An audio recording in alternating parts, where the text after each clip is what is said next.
E aí, você que tá aqui com a gente, colado no YouTube. Meu nome é Israel Augusto. Eu sou Elza Musi. Nós temos a hashtag Israelza. Você vai encontrar a gente em qualquer rede social com essa hashtag, no Instagram, no YouTube.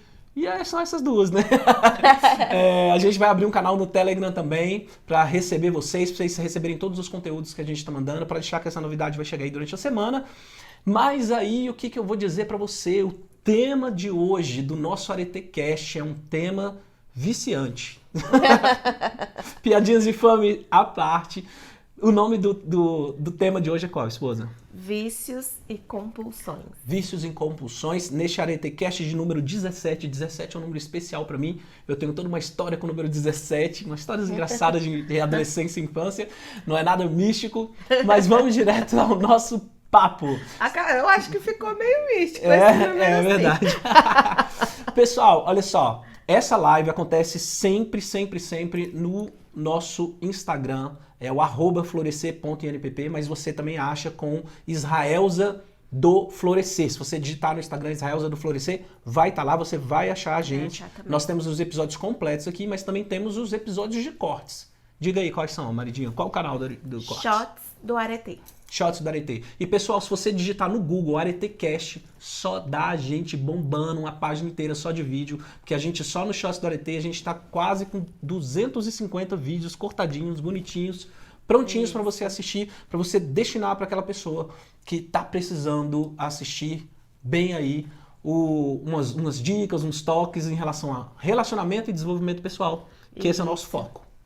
Beleza? Exatamente. Vamos tacar-lhe pau pra gente começar esse episódio de hoje, Maridinha? Bora começar. Vamos falar sobre Primeiro vícios. esclarecimento, nós vamos falar sobre vícios e compulsões. Quando a gente fala de vícios, às vezes as pessoas tendem a achar que tá falando de alcoolismo, dependência de drogas, talvez fumo. Porém, não é só isso. Gente, compulsões, adicções, vícios, envolve tudo aquilo de que eu me tornei dependente. Sim. Né? Que eu não consigo viver sem. Inclusive aquela coisinha que você não admite. Geralmente, essa daí é muito forte, né?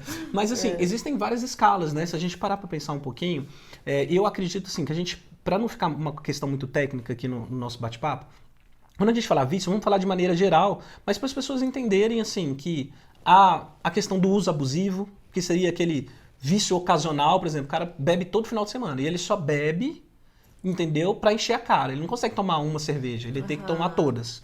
Então, tipo assim, a vida dele não tá disfuncional ainda, ele não vive bêbado todos os dias, mas todo final de semana, se ele não tomar aquela cervejinha... É uma compulsão. É uma compulsão. Se eu preciso tomar todo final de semana, e se nesse tomar eu não consigo dosar isso, tem que ser sempre uma grande quantidade... Já é uma compulsão. Verdade. Então a gente tem o uso abusivo, a compulsão que geralmente são aqueles ligados também a um certo impulso, né? Aquela coisa assim de, nossa, eu preciso fazer. Tem até uma questão de ações repetitivas, né, e tal. Tem a questão da compulsão.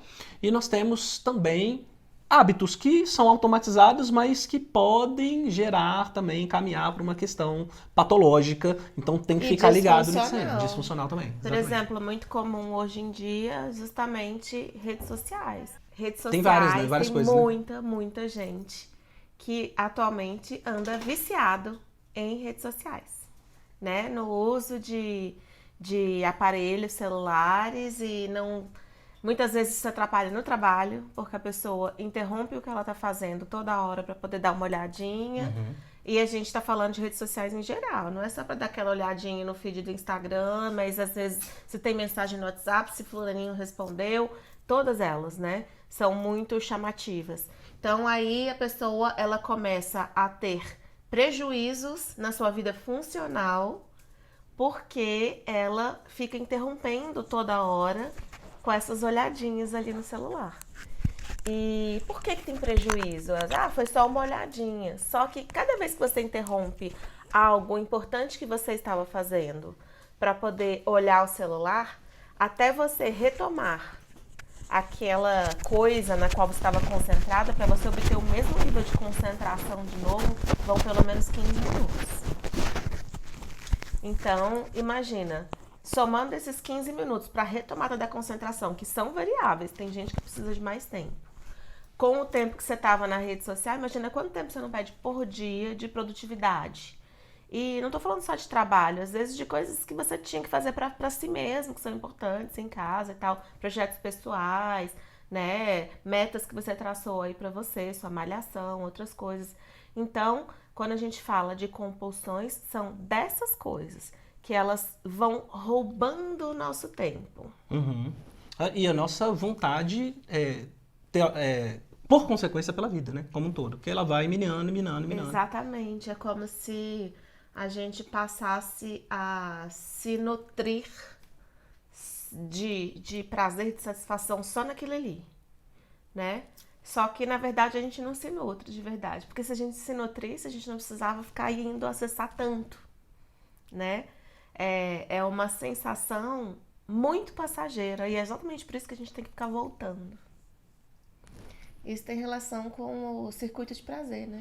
São os sistemas de compensação que a gente tem, né? Do prazer, né? Então a gente tem esse sistema em que o corpo ele vai sempre buscando ali captar a dopamina, serotonina no cérebro, porque tudo que ele te dá sensação de prazer, seu corpo, positivo, gostei, é isso que eu quero, né? Então, mas por você usar muito às vezes, tem um comportamento viciante, né, você está dando um impacto muito grande ali, o que faz com o seu corpo? Nosso corpo ele tem uns receptores desses hormônios, desses neurotransmissores de prazer, tá?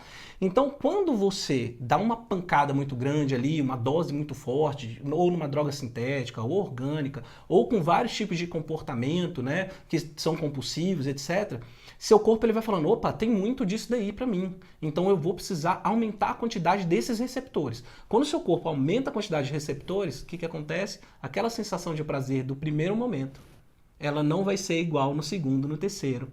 E aí você vai ter uma série de questões, porque você sempre vai querer mais e mais e mais. Exatamente. Então mexe com esse sistema de compensação e mexe com o sistema de prazer do seu corpo. Então tem sempre um gatilho, um prazer, então eu estou sempre vinculando ali um prazer a um gatilho, eu vou criando comportamentos, né, vinculados ali, uma série de ideias vinculadas àquilo que me traz o prazer, mas biologicamente meu corpo está tentando se adaptar àquela quantidade de estímulo que a gente está dando para ele. E é por isso que às vezes tem pessoas que conseguem cessar um determinado vício por um período, mas elas acabam tendo recaídas. Por quê? Porque às vezes ela acessou uma outra coisa que ativa os mesmos neurotransmissores. E aí aqueles neuroreceptores que foram criados ficam pedindo, cadê? Quero mais, quero mais. Então começa a rolar já uma reação bioquímica, né?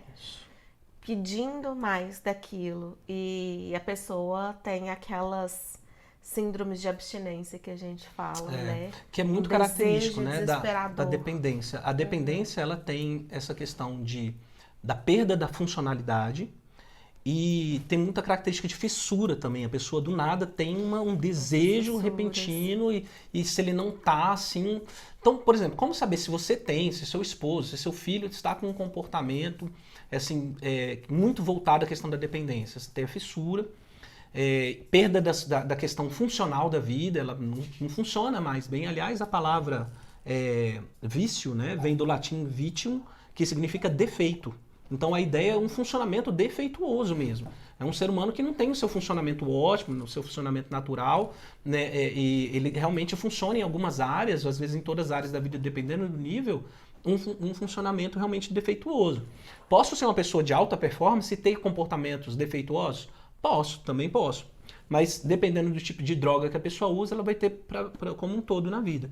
Então, eu queria até suscitar um estudo que eu vi, que é muito interessante, porque demonstra que esses mecanismos de prazer eles são tão fortes no nosso cérebro, que era o que a gente estava conversando, e foi feito com ratos. É um pouco assim, um pouquinho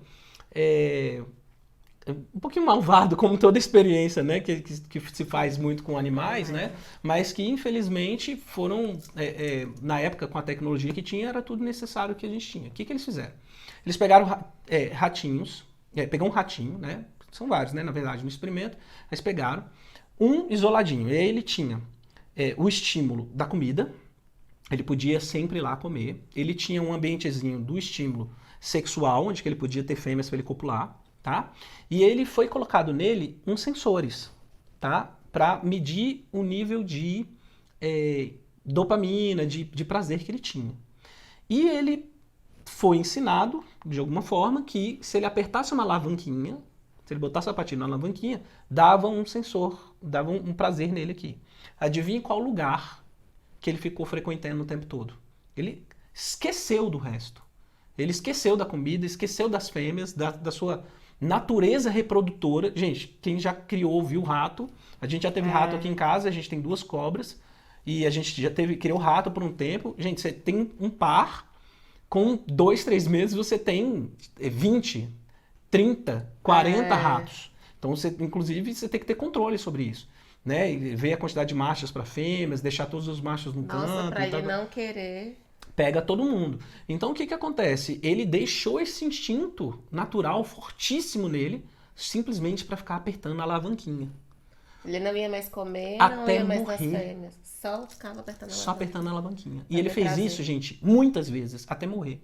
Ele morreu do estímulo de prazer, de apertar a alavanquinha. Então, às vezes, a gente também tem essa alavanquinha, né? A pergunta é que alavanquinha você tem, que você fica lá apertando, apertando, apertando o tempo todo, que tá te tornando disfuncional na sua vida. E isso tem impacto na sua vida pessoal, nos seus relacionamentos, na Exato. sua forma que você relaciona com sua esposa, do jeito que você se manifesta como pai, como filho, e por aí vai, porque vai te tornando disfuncional mesmo. Você se desvia da sua essência, Sim. né? E aí eu acho que a gente chegou no ponto que eu queria falar. Os vícios e as compulsões são muito comuns, né? A maioria de nós já teve alguma situação relacionada e eu acredito que todos nós conhecemos alguém que tem algum problema patológico com isso, né? Seja por drogas, álcool, jogos, alguma coisa assim que se tornou muito disfuncional e que causou transtornos não só à pessoa, mas à família, etc. Porque a dependência, gente, ela é uma doença reflexiva. Ela vai refletindo em quem está à volta, porque todo mundo vai sendo envolvido nas consequências dela.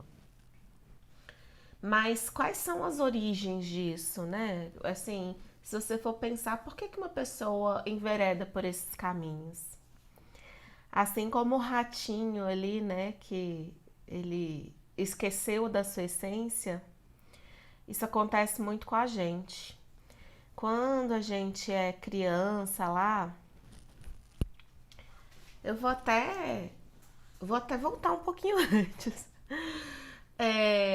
Antes de chegar a esse mundo, nós somos o quê? Nós somos uma alma plena, né, de potencial. Nós somos criados à imagem e semelhança de Deus e fomos designados aqui para uma vida, para uma experiência terrena.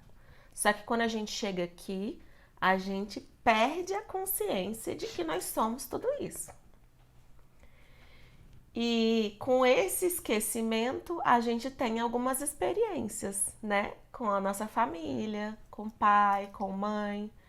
E não necessariamente a gente precisa ter tido um mau pai ou uma mãe ruim que não nos nutriu emocionalmente. Mas quando isso acontece, um pai que às vezes, sei lá, separou, foi embora e não continuou tão presente quanto deveria, ou uma mãe que às vezes também tem na história dela a falta da nutrição materna e não sabe como passar esse amor e não nutre emocionalmente a criança, ou então até são pais que souberam nutrir emocionalmente, mas houve uma ruptura de repente, sei lá, ou a mãe faleceu cedo, ou o pai, alguma coisa aconteceu em que a gente perdeu essa nutrição, né? E quando a gente é pequenininho, além da nossa alma já tá com aquela sensação de que tá faltando alguma coisa, porque teve aquele esquecimento de quem eu sou verdadeiramente, do meu eu divino, meu eu superior, ela tá buscando o quê? Meios de sobreviver aqui. Esses meios de sobreviver envolvem esse sentimento de segurança, de proteção, de nutrição afetiva. Se isso falta de alguma forma, o sentimento que fica gravado no nosso inconsciente é de um vazio, é de uma falta. E aí a gente começa a vibrar nesse desejo de preencher esse vazio. É uma insatisfação, né? É uma insatisfação com a vida. E você quer se satisfazer. E por não saber que você já é pleno, completo, que você já é imagem e semelhança de Deus, que tudo que você precisa está dentro de si mesmo. E para ter acesso ao que você deseja, para se nutrir verdadeiramente, você só precisa olhar para dentro e acessar a sua própria alma, porque ela te leva ao contato direto com a fonte de tudo que é. Como você não sabe disso, você naturalmente, logicamente, começa a buscar estímulos externos para poder suprir esse vazio. Então, tem pessoas que elas vão tentar preencher esse vazio, sei lá, com compras, com objetos. Então, quando ela começa a prosperar financeiramente, ela começa a gastar todo o dinheiro que ela recebe com coisas, sapatos, roupas, não sei o quê, tecnologias, né? Sai um celular novo, quero um novo, e não, parece que nunca está satisfeita. Ela tem aquele prazer momentâneo da compra, mas logo passa e ela precisa estar comprando mais e mais e mais e mais e mais. Esse vazio não está sendo preenchido. Tem gente que vai buscar isso aonde? Nos relacionamentos. E se relaciona compulsivamente. É aquela pessoa que nunca está sozinha, né? Então, ela fica com um, fica com o outro, aí tá de rolinho com um, o rolinho não deu certo, mas ela já estava costurando o outro aqui, justamente porque ela não pode ficar sozinha. Então, esse rolinho aqui não deu certo, aí ela já vai costurando outra pessoa aqui, tipo um step. Aí tá, esse rolinho aqui não andou mesmo. Aí ela investe no de cá, aí tá, rolou um namoro. Aí fica ali naquele namoro. Obsessivamente. E é muito comum que a pessoa que sofreu dessa falta de nutrição afetiva, ela tenha um apego muito grande. Então, no relacionamento, é aquela pessoa que vai ficar muito apegada, muito dependente e possivelmente é aquela pessoa muito ciumenta. Porque ela tem muito medo de perder. Posse, né? É. E é um paradoxo, porque ela tá ali apegada naquele relacionamento, ela continua sentindo que o vazio não tá sendo preenchido, mas ela também não quer largar, não abre mão, às vezes a relação já foi por água abaixo, às vezes o cara que tá com ela já é, sei lá, já demonstrou que é tipo abusivo, já não serve mais, mas ela não quer soltar, porque ela ainda tem a expectativa de que aquilo vai preencher esse buraco. E não vai. E tem vários outros exemplos, né, marido? Jogos. Os jogos têm muito a ver com isso, porque olha só, se você for pensar, quando você joga, você tem a chance de ganhar. E a sensação de ganhar, ela tá muito relacionada com o lúdico e tal, de eu sou digno, merecida, ganhei, né? E tem muito a ver com quando a gente é pequenininho, né? Eu ganhei a nutrição da minha mãe. Eu ganhei meu leitinho que eu precisava. Eu ganhei nutrido, né? hoje uma atenção, um carinho, um momento de brincadeira do papai. Então, o ganhei remete muito a essa coisa infantil da criança que está precisando receber alguma coisa, né? Que se sente merecedor porque ganhou aquela atenção. Então, quase todas as compulsões, se você for olhar assim lá no fundo, tem essa intenção de preencher um vazio interno que a pessoa não está sabendo ocupar, um espaço que a pessoa não está sabendo ocupar. Acumulação, não tem os acumuladores? Também tem a ver com isso. Existe um vazio interno. A pessoa não sabe como preencher, então ela tenta preencher do lado de fora. Todo espaço assim na casa que ela vê mais ou menos vazio, ela vai entulhando coisas. E é como se ela estivesse fazendo isso dentro dela mesma, porque ela faz isso também. Ela vai acumulando mágoas, ressentimentos, feridas, traumas. Ela não deixa nada embora, porque já que eu não consegui, sei lá, preencher esse espaço com afeição, com amor, com coisas boas, então que seja com as negativas. E ela vai entulhando também. Então, tudo que é compulsão tem um pouco a ver com isso. E o Tem vício muito também, a ver né? com O isso. mecanismo é o mesmo, né? Assim, eu estou insatisfeito com alguma coisa, então eu vou me apegar, eu vou experimentar, eu vou buscar prazer em algo que eu não tenho dentro, né? Então eu preciso de um estímulo externo, né? Então a pessoa vai só buscando se alimentar disso e suprir, né? Aí você vem, né, falando sobre então a origem, né? O que causa o vício, né? E a gente pode falar sobre vários tipos de vícios diferentes, né? De compulsões, etc. Né? Você citou algumas, com compras, né? Com uso da internet. Eu ouvi até um cara falando sobre... tem gente que tem compulsão em discutir em rede social, porque isso causa um prazer, né? Em polarizar, em discutir, em causar confusão e tal, etc. Os Né? haters. Os haters são pessoas assim, que ficam entrando nos vídeos, nos conteúdos que as pessoas postam. Não é com o objetivo de apreciar aquele conteúdo, é para procurar pontos em que eles possam se apegar para polemizar, para discutir, para ficar naquela interação, porque Se sentir importante. já que se sentir importante para ser visto, né? Porque já que eu não consigo ser visto aqui no meu contexto pessoal, eu preciso buscar formas de ser visto, né? Nem que seja na internet, nem que seja virtualmente.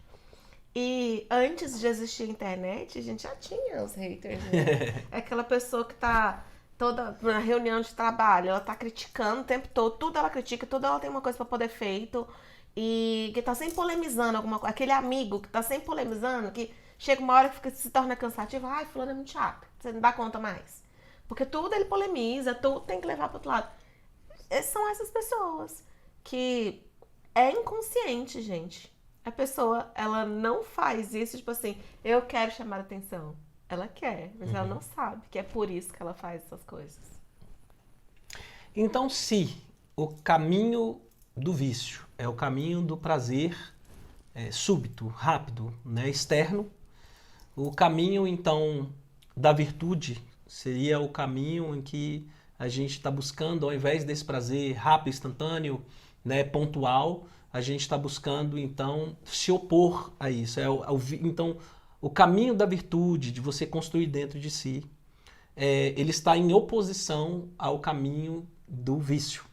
Né? Então, ao invés de eu ter a gratificação o tempo todo naquele momento e que me preenche, que me inunda o tempo todo buscando esse prazer, eu faço a escolha de ter um estilo de vida, em fazer escolhas na vida em que eu vá no caminho, e nem importa muitas vezes se eu vou chegar no objetivo, mas no caminho, paulatinamente, eu vou ali me dando pequenas gratificações, e doses de prazer durante a vida, e eu encontro isso então em qualquer Isso. coisa que eu me lance a fazer, né? Isso envolve uma tomada de consciência, né? De reconhecer, de olhar para si mesmo e ver, realmente eu sinto que me faltou algo. E hoje eu sou adulto, maduro, para entender que eu não posso viver a minha vida me vitimizando porque fulano não me deu isso, ciclano não me deu aquilo. Hoje eu mesmo posso me nutrir. Então, você vai fazer por si, você vai descobrir quais são as coisas que te agradam, que vão te provocar emoções positivas, que vão te dar prazer sem te fazer mal. E aí você vai agregando essas coisas à sua jornada para que você tenha uma caminhada positiva, prazerosa, sem precisar estar recorrendo a esses estímulos tão frenéticos e compulsivos de uma maneira inconsciente. Você vai fazer isso conscientemente. E enquanto você falava, você falou de virtudes, eu me lembrei que eu fiz uma formação recente em Mahalila, que é um jogo de autoconhecimento que trabalha muito com sincronicidade. E é muito interessante porque você vai jogando dado e você vai caindo em casas que falam sobre temas e se reflete relacionado àquilo com a sua vida. E tem uma casa no Mahalila que se chama a Casa da Ganância, que é a casa de número 4. E a casa da ganância é justamente essa energia que a gente está falando. É a pessoa que está vibrando nessa energia de compulsão. Tem até o desenho dessa cartinha, eu devia ter trazido para mostrar. Mas é uma pessoa, assim, segurando muitas sacolas de compras e não tem, nem aparece a cabeça dela. Na cabeça também tem muitos objetos, assim. É como se ela tá tentando, se ela estivesse tentando se preencher mesmo com objetos externos. Então, uma pessoa que está acumulando um mundo de coisas. E mostra isso, mostra bem essa energia da compulsão por preencher esse vazio interno. Só que buscando fora aquilo que está dentro. E uma das coisas que o Mahalila propõe para uma pessoa que está vibrando nessa energia é justamente use esse seu impulso compulsivo para desenvolver a si mesmo, para esse desenvolvimento das virtudes, para o autoconhecimento, para buscar essas técnicas terapêuticas, para buscar conhecer a si mesmo e para buscar essa conexão com o divino. Porque esse vazio começou antes mesmo de você ter as suas experiências lá, de alguém que não te nutriu ou de que faltou de repente. Começou com o esquecimento de quem você era. E quem você é? Uma alma plena, perfeita, que tem em si o potencial de ser imagem e semelhança de Deus. E aí é esse esquecimento que provoca inicialmente, que é a raiz desse vazio. Então, como que eu vou preencher esse vazio? Me conectando. Então preciso me enxergar, preciso me redescobrir como essa alma, que é a imagem e semelhança de Deus, descobrir quais são esses potenciais que eu vim com eles e desenvolver esses potenciais. É importante que nesse ponto a pessoa ela agarre, né, coisas que são fixas no sentido de existe uma experiência histórica do que dá certo e do que não dá certo, né? Então existe um caminho que, querendo ou não, ele já é consagrado nesse sentido, que é o caminho de você se conhecer, de você se enxergar, de você entender seus limites, né? De você conhecer, porque para você enfrentar, por exemplo, um vício, uma compulsão, você precisa entender dele. Né? Então você precisa trazer ele para perto de você em alguma instância, né? No sentido de você, cara, por que eu tô tendo esse comportamento? Por que todo final de semana eu tenho que encher a cara? Por que todo final de semana, sei lá, eu tenho que passar horas e horas e horas jogando e não consigo fazer isso, não consigo, sabe? Por exemplo, eu fumo, eu parei de viajar de avião mais de 2 horas quando eu não consigo ficar 2 horas sem fumar, entendeu? Então, assim, por que isso está acontecendo comigo? Eu não consigo mais praticar um esporte que eu amava tanto porque eu não tenho mais fôlego. Então, assim, pode ser desse esvaziamento original, né? E a pessoa vai se esvaziando com o tempo. E também pode ser, sabe, de períodos de certas restrições que a pessoa passou. Então, às vezes, a pessoa desenvolve um comportamento de gula porque ela passou uma restrição na vida dela em relação à fome, né? Ela desenvolve um comportamento compulsivo na área sexual, porque ou ela foi abusada, ou ela foi privada, né, da sua eroticidade, né? Esses polos precisam ser entendidos, sabe? As causas. E a pessoa precisa trazer assim, os motivos, o porquê que eu tenho esse comportamento viciante, sabe? Por que eu tenho esse comportamento que que eu repulso ele, mas não consigo controlá-lo. Então a pessoa precisa trazer para perto, para ela conseguir falar, cara, e aí? Tá aqui na minha frente agora. E o que eu vou fazer? Porque ou eu sucumbo, ou eu vou aceitar que essa condição ela existe e eu vou lutar para construir algo novo. Então, quando você admite que o problema existe, trazer o problema para perto, você cria esses dois posicionamentos de ou eu vou sucumbir, porque o vício me domina, e se ele me domina, eu já não tenho controle. Não tendo controle, ele manda em mim e algum dia ele vai me enterrar, né? Ou eu vou escolher aceitar a situação que eu estou, e desenvolver mecanismos em que eu preciso me tirar dessa situação e não se engane. Quem tira a pessoa da situação é só ela mesma. E assim, é interessante porque às vezes a pessoa ela não se dispõe a buscar esse outro caminho, que é ou é sucumbir ou é construir algo novo. Ela não busca o construir algo novo porque ela acha que vai ser algo extremamente penoso e que vai trazer sofrimento. E que é melhor se manter aqui na rotina do prazer, por mais que saiba que tá afunilando ali para baixo. Só que uma coisa que a gente às vezes desconhece e que inclusive a ciência comprovou recentemente é a diferença entre prazer e gratificação. O prazer tá aqui desse lado. A pessoa que está buscando essa satisfação imediata. Só que ela é breve e ela passa. E ela fica nesse ciclo vicioso do sistema de recompensa cerebral que a gente explicou no início do podcast, né? Então, assim, neuroreceptores ali gritando quero mais, você busca mais, a quantidade foi insuficiente, porque eu criei mais receptores do que a quantidade que eu coloquei para dentro, então eu preciso de mais e mais e mais e mais, e aí vai afunilando ali para baixo. A gratificação, por sua vez, é justamente quando eu estabeleço objetivos de vida e para alcançá-los eu preciso empregar as minhas forças de caráter, que são as habilidades naturais que eu tenho, às vezes um talento, alguma coisa. Vamos pegar aqui um exemplo. Eu quero participar de um concurso de saxofone. E isso vai envolver um talento musical que eu já tenho, que eu nasci com ele. Vai envolver até um certo sacrifício, porque eu vou ter que ensaiar, ao invés de 3 vezes por semana, 7 dias por semana.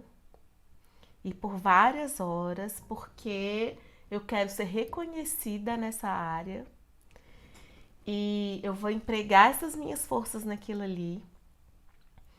E essa visão que eu criei de estar lá, naquele concurso que eu almejo, ela me gera um prazer, que é o que me motiva para dia a dia ir lá e estar ensaiando. O próprio ato de ensaiar em si, porque o objetivo final é o que eu quero. Só que o próprio ato de tocar, pelo fato de eu estar empregando as minhas habilidades, já é prazeroso o suficiente. Então, eu tô ensaiando, já tá gostoso. Porque eu tô fazendo o que eu gosto, o que eu nasci para fazer, porque é uma habilidade inata que veio comigo. Então, a jornada já vai ficando gostosa ali. No dia a dia, apesar do sacrifício diário ali de 3, 4 horas de treino. Né? E esse prazer da gratificação, além dele ser mais perene, ele provoca muito mais satisfação do que esse do prazer, que é efêmero, que é rápido, que vai embora e que acaba nos levando para esse ciclo vicioso de compulsões. Então, se você está numa situação como essa, entenda que talvez ir por esse outro caminho, que é construir algo novo, seja assim penoso no início, porque você vai ter que passar por esse processo de transformação da sua neuroquímica, que já estava habituada àquilo ali.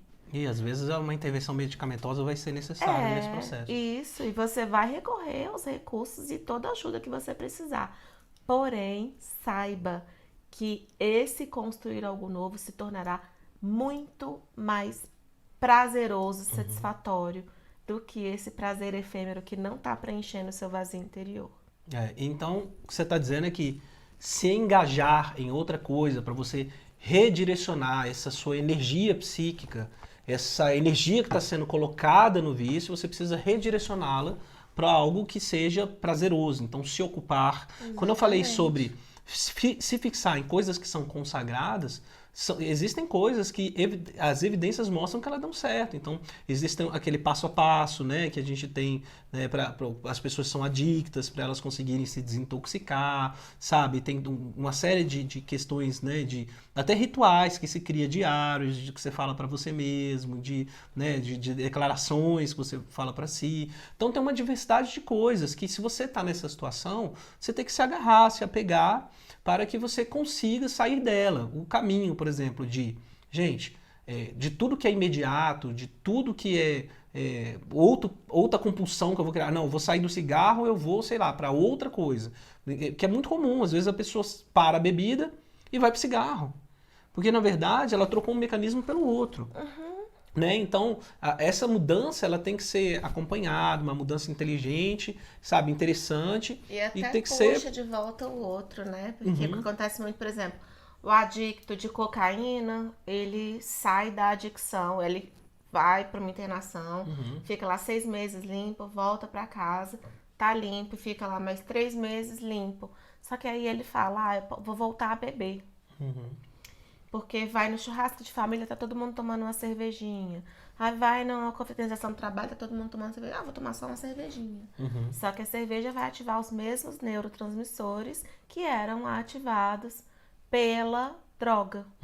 E aí, o que acontece? Eles vão começar a gritar. Dá mais 1, 2 meses no máximo, a pessoa já recaiu de volta pra cocaína. Então, assim, às vezes você tá aí falando, poxa, vocês estão falando, eu tô ouvindo e tal, mas eu não me relaciono com uma pessoa dependente química, mas eu me relaciono, ou eu tenho um comportamento, assim, que eu tenho vários viciozinhos, ou aquele uso, né, não moderado das coisas, eu tenho várias manias, isso também tá me prejudicando. O caminho é basicamente o mesmo? É sim.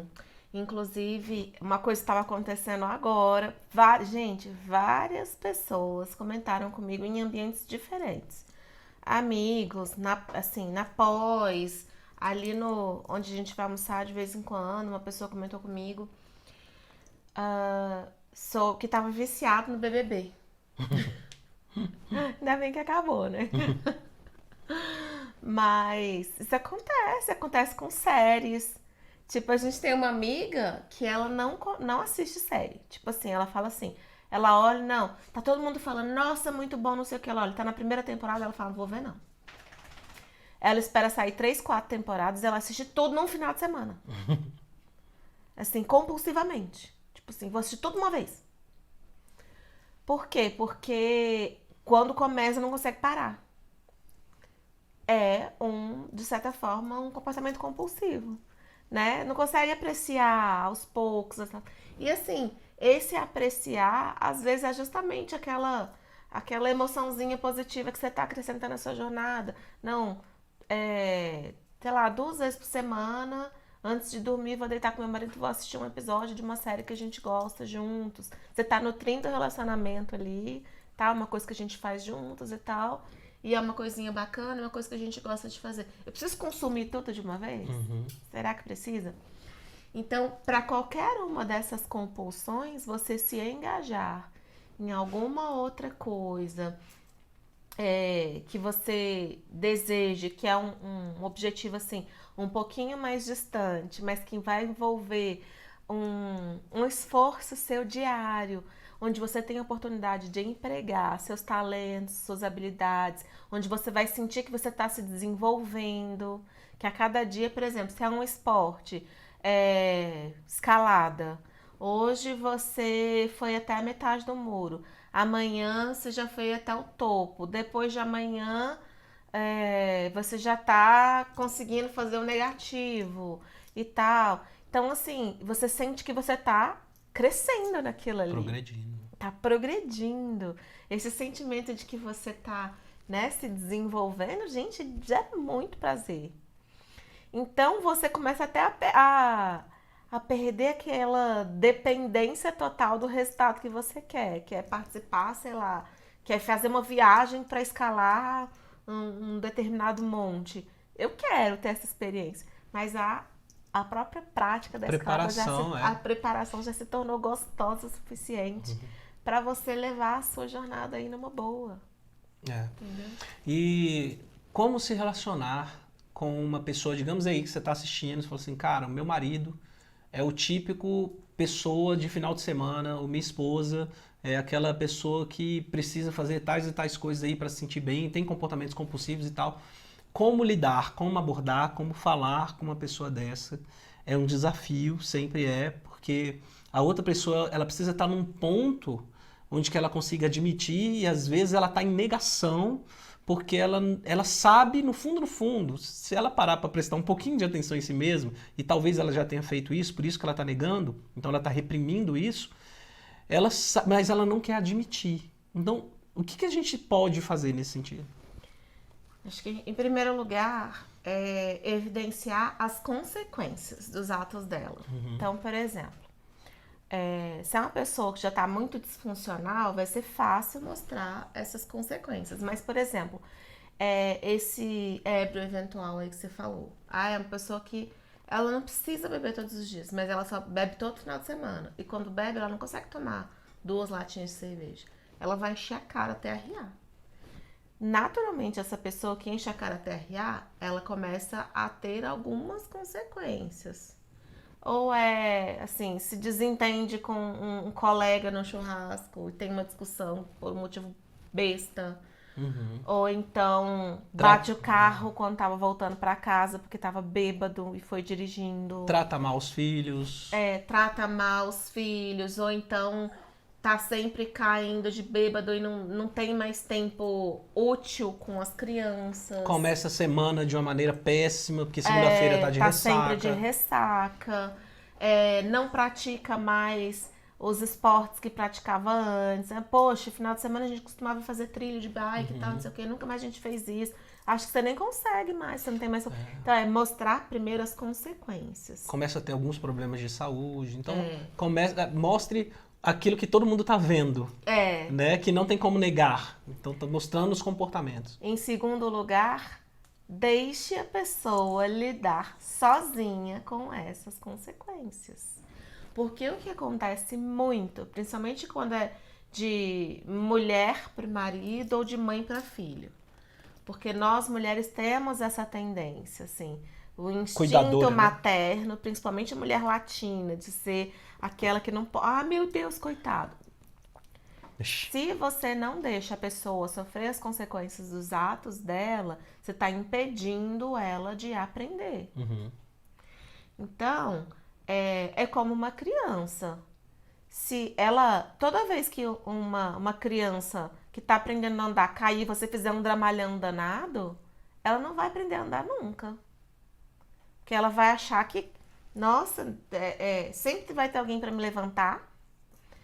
E que a própria caminhada é uma coisa assim, meio perigosa, porque é um drama tão grande toda vez que eu caio. Então, assim, deixa a pessoa se lascar. Deixa. Deixa ela colher Fez dívida com o traficante, se vira pra pagar. Né? Atrasou o relatório pro trabalho. Me ajuda? Não, se vira. Não, deixa se desentender. E isso não é desamor. Na verdade, isso é amor. Você tá aplicando uma correção, uma restrição àquela pessoa, porque por meio daquilo dali ela vai aprender.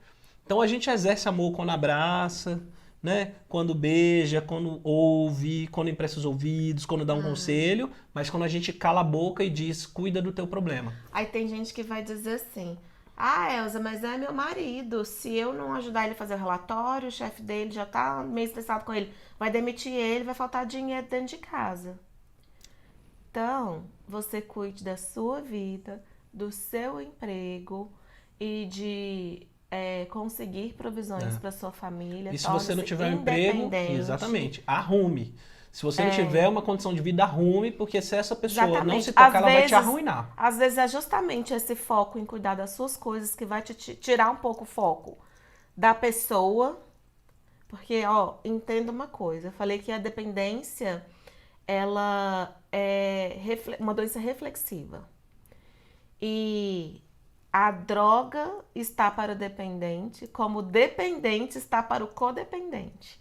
A pessoa fica viciada em cuidar do dependente, em tapar os buracos que ele abre, em desfazer, em limpar as cagadas que ele deixa pelo caminho, em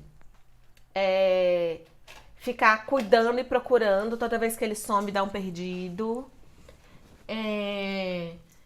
em se preocupar. E começa a acontecer o mesmo processo neuroquímico, tá, gente? E pior, com a gente acontece sem droga nenhuma. Então a gente Você fica só com os ônus. a gente começa a se intoxicar com as nossas próprias emoções, só de estar com foco sobre o outro. Então, se você está numa posição hoje onde você se tornou codependente porque convive com alguém que tem alguma compulsão, seja por drogas, seja por jogos, seja por compras, seja pelo que for, você vai ter que deixar viver. Você vai ter que viver e deixar viver. Seja teu filho, seja teu marido, seja tua Seja esposa, quem for. seja seus pais, seja quem for. Então, estabeleça quais são os seus objetivos. Eu preciso me tornar independente dessa pessoa. Estabeleça suas metas e vai cuidar de você. Procure uma terapia, procure um grupo de apoio. Tem grupos de apoio excelentes que vão te ajudar para isso. Tem o Amor Exigente. Eu frequentei Amor Exigente por 1 ano e meio, foi maravilhoso. Para minha vida inteira, eu vou lembrar para sempre, porque as coisas que eu aprendi lá não me ensinaram só no relacionamento que eu tinha com um dependente químico na época, mas me trouxeram lições para como educar meus filhos e me libertaram de fato da codependência. Ótimo você ter falado sobre criação de filhos. A gente falou sobre criação de filhos mais de uma vez aqui. É só você acessar o canal no YouTube, né, e você vai ver aí nos históricos. Porque eu acredito que há um movimento de não posso sofrer, né? Então isso para mim é muito nítido. A gente até deu o exemplo daquele meme que saiu aí dos caras que batem o ombro no mesmo negócio, né? No anos 70 o cara não liga, anos 80 o cara só faz assim no braço, anos 90 o cara fala, eu vou ligar pro meu médico, e os anos 2000 ele fala, ai caramba, chama o SAMU. Então saiu um meme aí essa semana, você vai lembrar. E olha só, a gente fala sobre isso, então, sobre essa criação dos filhos. Pessoas que foram muito protegidas do sofrimento, e gente, não tem jeito, a vida, ela é sofrimento, assim como a vida, ela é outras coisas, a vida é boa, a vida é prazerosa, a vida é cheia de gratificações. Não tire o sofrimento da vida, porque sofrer faz parte da existência, da condição humana. Assim, o simples fato de nós sermos sozinhos, a maioria das tuas experiências são sozinho. Você não está acompanhado de ninguém. E quando você está, elas são subjetivas. Elas fazem parte do teu mundo interno. Você compartilha, mas a pessoa, só quem experimentou aquilo foi você. Então isso gera angústias. E angústia gera sofrimento. A gente poderia falar sobre várias coisas em relação à angústia, que uma delas é a questão da solidão. Outra é a questão do sentido. Às vezes a gente tem um vazio existencial mesmo, que a gente não sabe, a gente não entende. Às vezes a vida não faz sentido. Às vezes a gente não faz sentido. Às vezes tem tudo certo na vida e eu não consigo encontrar o que eu quero. Então, não poupe em demasiado. Deixe as pessoas terem o sofrimento suficiente. Essa palavra é tão legal. Suficiente. Dê o amor suficiente. Deixe a pessoa sofrer as consequências o suficiente. Deixe o seu filho lidar com frustrações naturais da vida suficiente. A gente falou aqui que tem pais que querem criar um universo paralelo para os filhos e que o mundo não vai respeitar o universo paralelo que você criou. Essa e ela vai lidar com essas frustrações.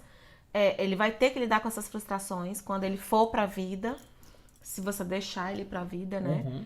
E quando chegar lá, ele não vai saber ouvir um não. Ele não vai saber lidar com uma dificuldade. E aí existe um outro caminho para as drogas também. Porque quando eu me vejo sem papai, sem mamãe que me protegia, que me dizia sim para tudo, que fazia tudo para mim, diante de um mundo que é altamente competitivo, diante de uma natureza que é voraz, e onde eu percebo que eu não dou conta de me virar sozinho, o que reforça um sentimento que eu sempre tive, porque já que papai e mamãe estavam sempre em cima de mim, significa que eu não sou capaz. Então eu já tinha esse sentimento. Não sou capaz. Me deparo com um mundo que me escancara que eu realmente não sou capaz. O que eu vou fazer? Eu vou fugir dessa realidade. Como que eu fujo dessa realidade? Buscando subterfúgios para isso. Esses subterfúgios são justamente essas dependências que a gente cria. Droga, né? Porque o que é a droga, os alucinógenos? senão uma forma de você escapar da realidade. O ser humano sempre buscou o estado alterado de mente, né? O ser humano sempre buscou, pelo meio do fumo, uma plantinha que mastiga, né? Alguma coisa, sempre teve dentro do contexto humano o estado alterado. Só que existem outras formas de você alterar o seu estado de consciência. Um deles é por meio da meditação, outro é por meio de uma coisa extremamente prazerosa que você se lançou a fazer. Então, Como eu tava falando aqui do saxofone, né? O cara que... Ai, gente, eu sigo um menino, eu não vou saber dizer o nome dele agora não. Mas no Instagram, que ele toca sax e você vê assim, sabe? Ele tocando, parece que ele tá em êxtase ali. E quem assistiu o desenho Soul, que saiu agora recente, é da Disney, né? Da Disney. Tem na Disney Plus. Então, quem assistiu Soul vai ver que também essa prática de algo em que você se engaja e que usa suas forças pessoais, como eu falei, pode ser um esporte, sei lá, um patinador, alguma coisa, um dançarino. Quando você se engaja mesmo nessas atividades, você tem ali uma experiência quase que espiritual, né? Justamente porque que a gente estava falando que essa vibração da ganância, da cobiça, da compulsão, é justamente para tentar preencher um vazio interno, porque eu perdi a conexão com a minha essência. O que é esse flow na atividade do que você gosta, que tem a ver com suas habilidades pessoais? O que é isso, se não uma conexão com a sua essência? Você está usando as habilidades inatas suas forças, suas virtudes, aquele potencial que eu falei que está na sua alma. Você veio com todo um potencial aí. É quando você está explorando esse potencial que você está acessando sua essência. Então, não necessariamente vai ser numa busca direta pela espiritualidade, num envolvimento com a religiosidade. Às vezes é numa dança, é na prática de um hobby, em alguma outra coisa. Se engajar em alguma coisa, às vezes até no seu próprio trabalho. Espiritual. E pode ser no seu próprio trabalho, em ajudar alguém, estar engajado em alguma coisa, colocar essa energia que você tem aí dentro em direção a algo que seja proveitoso, que faça, sabe, um significado para além de você mesmo, porque a boa parte da crise da pessoa que ela tem compulsões, né, que ela é adicta de alguma droga, né, ela tem alguma questão, é não estar engajada de verdade em si mesmo, na construção dela mesma e em contribuir de alguma forma com o outro, porque isso traz tanto significado. A gente vê que a dor do outro, o sofrimento do outro se comunica com o meu, né? Eu sofrer na vida é importante para eu aprender a ler o sofrimento do outro, isso me torna mais humano, né? Então, assim, tem uma série de coisas que estão interligadas nesse processo. Por isso que aquilo que a gente está falando para vocês se você está passando por um momento onde que, sabe, você está fazendo o uso abusivo de alguma coisa na sua vida, inclusive de um hábito. Às vezes você tem um hábito que é dito saudável, por exemplo, correr todos os dias. Aí, beleza, aparentemente é um hábito saudável, mas você não consegue marcar um compromisso de manhã cedo, nem que seja com a tua família, porque você tem que correr, você tem que fazer alguma coisa, taraná. E no dia que você não vai, você fica mal-humorado, você fica estressado, você fica ansioso. Opa, que hábito saudável é esse? Extrapola isso para qualquer outra área de sua vida. Se você não dá conta de ficar mais de 30 dias sem fazer algo, aquilo provavelmente já tem um certo domínio sobre você, tá? Então, preste um pouco de atenção nisso daí, tá? E todo mundo tem que fazer uma revisão. Todo mundo tem alguma coisinha que faz um uso, às vezes, em alguma época da vida, sabe, abusivo. Você me lembrou o versículo. E qual? Todas as coisas me são lícitas, mas nem todas me convêm. Todas as coisas me são lícitas, mas não me deixarei dominar por nenhuma delas. Isso. Então, assim, a gente tem a liberdade, podemos fazer, mas presta atenção, sabe? E tô num casamento, tenho um relacionamento com meu filho, tô começando um namoro, um noivado, alguma coisa. Faça a leitura, vê se aqui dali é o que você quer mesmo. Se tá no noivado, no namoro, meu conselho para você, a pessoa que tem uma dependência química, não é seu papel. Não se enfia nessa, cara. Não vai nesse caminho, vai dar ruim para você. Faça a leitura dos teus próximos anos, como é que será. Não é que você está abandonando a pessoa. Ela se abandonou de alguma forma. É claro que em alguma instância ela pode ser vítima de alguma coisa, mas ela é responsável por tirar ela mesma dessa situação. Você não é o salvador dessa pessoa. Você pode ajudar, inclusive, não se relacionando com ela, mas ajudando de alguma outra forma. E tá tudo bem assim. Se você, então, tá casado com uma pessoa assim, que faz uso abusivo de várias coisas, então é aquele caminho que a gente já falou. Tô tentando consolidar aqui pra gente começar a finalizar. Mostre o quê? As consequências, deixa a pessoa lidar com as consequências também. Pare de salvar as pessoas, se concentre na sua vida. Se a pessoa é a provedora, vai lá, começa. Não é que você vai ter um plano de fuga, não, mas você tem que saber lidar com a vida. Você não sabe, se essa outra pessoa fizer alguma coisa, se envolver, às vezes não é nenhuma pessoa, sabe? Que, meu marido não era um drogado, minha esposa não era viciada em álcool, mas era uma pessoa que fazia um uso abusivo. Aí foi dirigir e morreu, pronto. E aí você, como é que ficou sua vida? Você não cuidou de você, você não construiu um patrimônio para você, você não tem um emprego, você não tem nada, porque você está largado na vida. Infelizmente essa é a realidade. Porque viveu para o outro, para salvar o outro, não viveu a própria vida. E dando desculpa, porque no fundo, é prazeroso cuidar do outro. É um ministério cuidar da sua esposa, cuidar do seu marido, cuidar do seu filho. Né? E é mais honroso. fácil, apesar de a gente estar falando de coisas que são pesadas, é mais fácil passar a vida cuidando do outro do que olhar para si, enxergar os próprios problemas, os próprios defeitos, as coisas com que você tem que lidar sobre si mesmo. Porque o defeito da dependência do outro é uma coisa muito grande, chama muita atenção e ofusca os seus. Sim, sim. Né? A gente falou mais de quê? A gente falou da onde que nasce o vício. Os vícios geralmente nascem da insatisfação, do vazio existencial.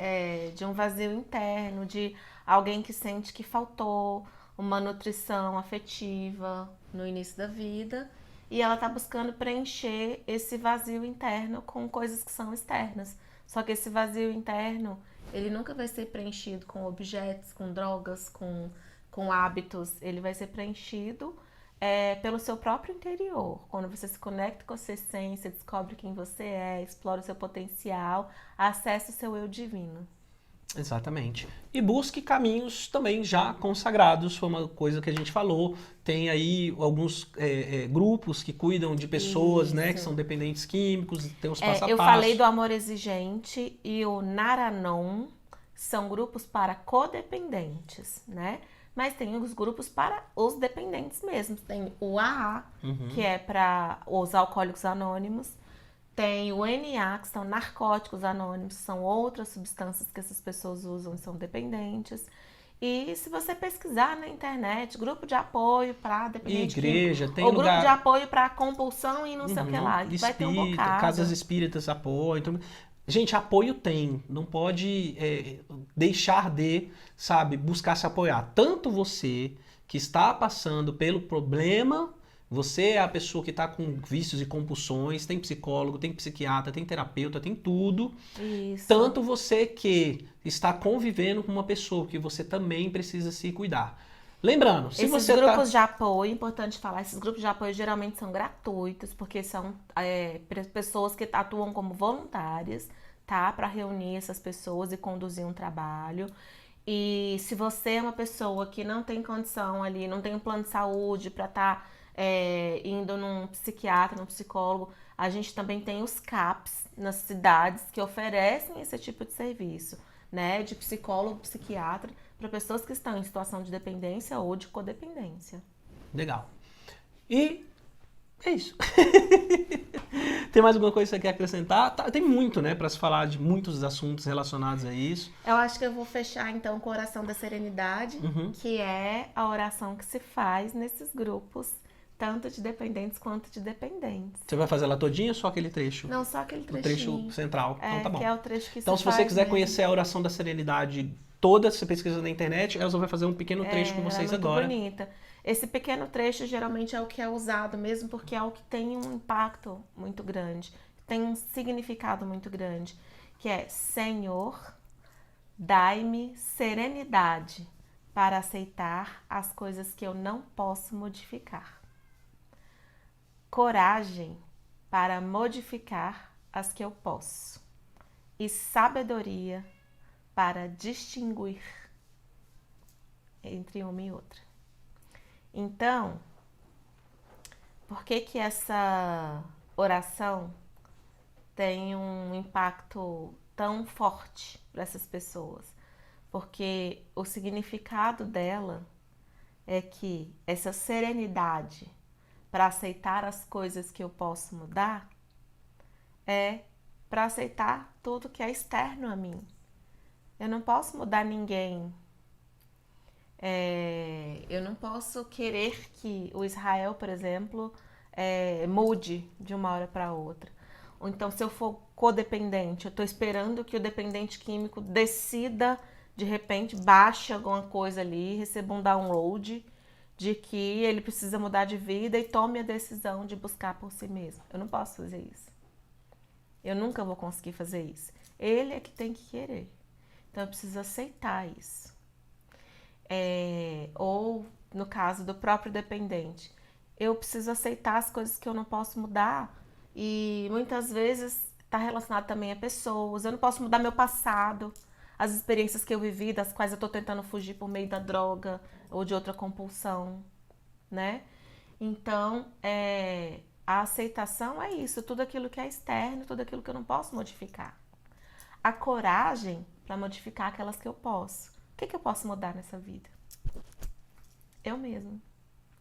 Eu posso mudar de postura, eu posso mudar o meu comportamento, eu posso mudar o meu destino. Minha perspectiva. Eu posso mudar a minha perspectiva de vida, posso modificar os meus hábitos, então eu vou me concentrar em mim mesma.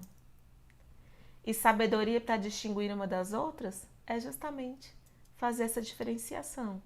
Aceitar, coragem, né?